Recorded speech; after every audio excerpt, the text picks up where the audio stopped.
Assalamualaikum warahmatullahi wabarakatuh. Kami dari kelompok 2 dari program studi Pendidikan Guru Sekolah Dasar. Perkenalkan, nama saya Juta Apriliani. Saya Puput Novel. Saya Vincent. Saya Revalina. Saya Susu Susanti. Di sini kami akan menampilkan video wawancara kami mengenai salah satu usaha di bidang pendidikan.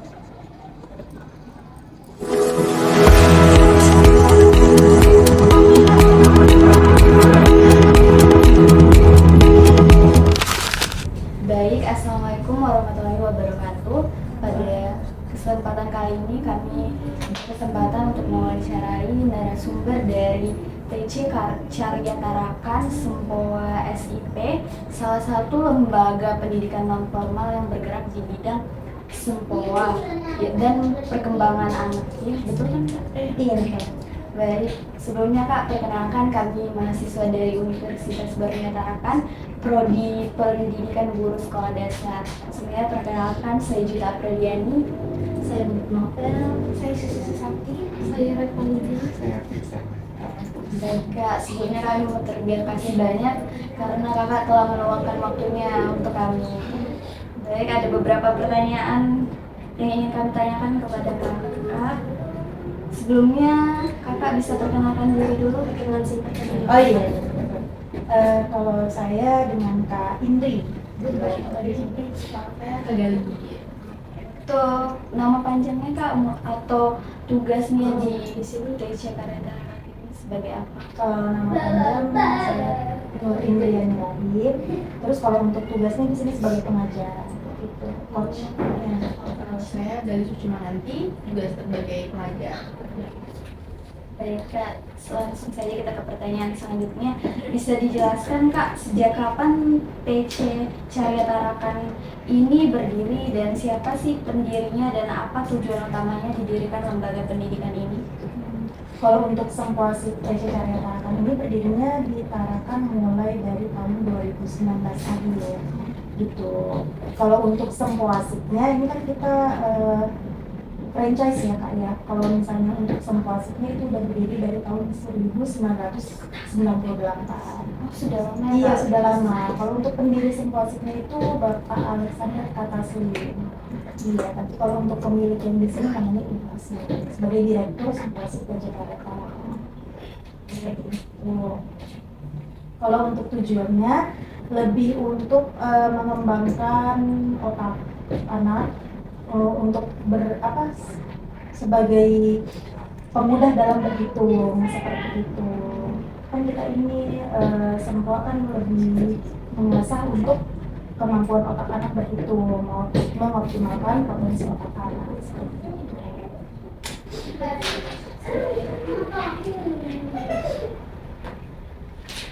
Baik, untuk pertanyaan selanjutnya, siapa saja yang terlibat di TC Carya Tarakan ini seperti pengajar atau staf dan bagaimana pembagian tugas atau struktur kerja di dalamnya? Terima kasih. Kalau untuk di Sempo itu ada 4 guru, 1 admin. Masing-masing guru itu dia mengajar sesuai dengan level muridnya. Di sini ada 5 level, dari level starter sampai dengan graduate 3. Jadi setiap kelas itu masing-masing ada yang khusus untuk junior, foundation 1, F2, inter 1 sampai inter 3, dan G1 advance 1 sampai 3, dan G1 sampai 3. Oh, jadi dibedakan. Iya, kelas jadi ya, Kak? dibedakan. Baik Kak, ada lagi nih. Bagaimana sistem pembelajaran atau metode yang digunakan di Sempoa SIP ini, serta program atau layanan apa yang ditawarkan kepada siswa? Kalau kita menggunakan metode dulu ya, metode kita lebih metode partner learning, dan juga kita ada metode branding. Jadi branding ini adalah gerakan biasanya dilakukan sebelum belajar. Anak-anak tujuannya untuk apa? Tujuannya untuk relax, untuk lebih mudah saat penerimaan dan penerimaan itu. Apa lagi? Program apa yang ditawarkan siswa? Kalau program kita Iya, ada dari pusat programnya kayak bulan Oktober kemarin itu ada demo dalam belajar itu anak-anak di sekolah lain melakukan demo seperti dengan hitung, dengan hitung sempurna, dengan hitung bayang, sama baca manik ya, baca manik Kalian itu dalam rangka merayakan Sumpah Pemuda. Oh, Gitu. setiap ada hari. Iya, tapi hampir setiap bulan juga ada programnya. Ini kita mengikuti program dari pusat. Berarti ini cabang ya kak? Iya, cabang ada di tadi. Iya, jadi kalau untuk di bagian Kalimantan Utara itu adanya di sini di Tarakan, dan di Salor, Nunukan sama Sebarki. Gitu. Pertanyaan selanjutnya itu, siapa saja target peserta didik atau konsumen utama di TC Caria Tarakan, dan bagaimana cara lembaga ini memperkenalkan atau mempromosikan jasanya kepada masyarakat?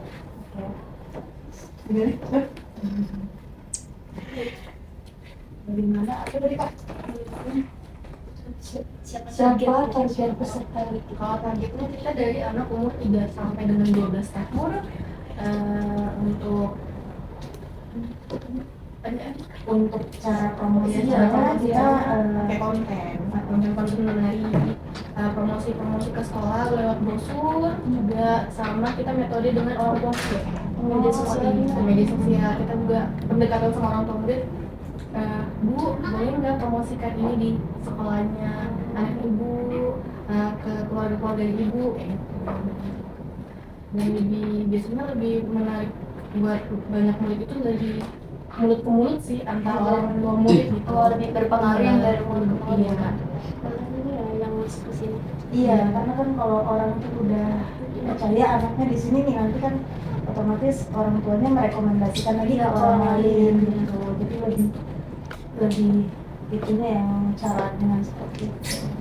Kalau sosial media Oh, pesertanya tuh dari 3 tahun sampai 12 tahun aja ya kak? Betul. Kalau di atasnya enggak? Kalau di atasnya enggak, kecuali misalnya anaknya saat dia mendaftar umurnya 12 tahun nih, tapi nanti kan dia terus berlanjut sampai berapa tahun kemudian dia udah SMP nih, nah itu bakal Daftar tapi ketika dia baru mau daftar, dia baru usia 13 tahun nih, berarti belum bisa, karena kan kita belum bisa menyesuaikan dengan pelajarannya.